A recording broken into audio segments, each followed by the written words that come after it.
Yes, ma'am. Last week on Friday, you said that if there was any way to fund SNAP, that the Trump administration would be happy to do it. Now, 2 judges have come out saying that it is likely illegal to stop SNAP payments. One is giving the Trump administration until today to make a decision on how to move forward. What have you told President Trump about how you want him to move forward? Well, he and I talked about this quite a bit over the weekend, multiple times.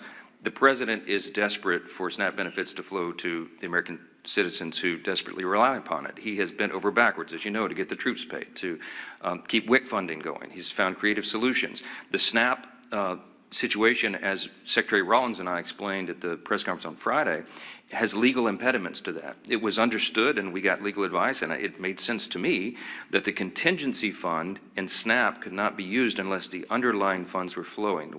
As Secretary Rollins relayed to you, this is pretty commonsensical. The contingency fund is an extra, in layman's terms, it's an extra fund that is there, for example, if you have an unexpected natural occurrence like a hurricane or something, and SNAP benefits are flowing, but you have a subset of the population that needs additional benefits, then the contingency fund would go. The way we always understood it was the contingency fund could not be used legally if the underlying fund was suspended.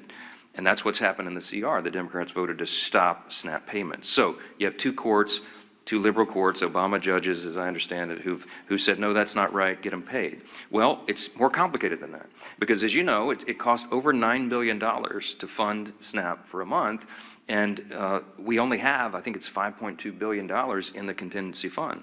So you have a big shortfall. So it's not as easy as hitting go send on a computer. You got to go through and recalculate partial payments to the 42 million recipients of the program.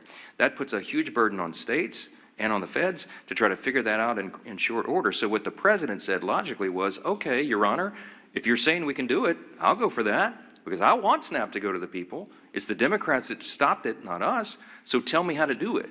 Because I have all my personnel here in the office, the legal minds and the number crunchers, and they're trying to figure out how this can be done. Give us some guidance. We're glad to do it. So that's where we are at this impasse right now. As you noted, the president's not appealing the decision. He wants SNAP to be done, but he doesn't see the mechanism to do it. So you have Treasury, you have USDA, you have the other agencies involved that are working overtime, literally around the clock over the weekend, trying to figure out how to do this. But everybody needs to know it's not the full amount, assuming they could get this done and processed. The court acknowledged, thanks to the president, for saying that they wanted to do it. Everybody's on the same page here. We just don't know how. It's unprecedented. This has never happened before in this way. And so we're hopeful.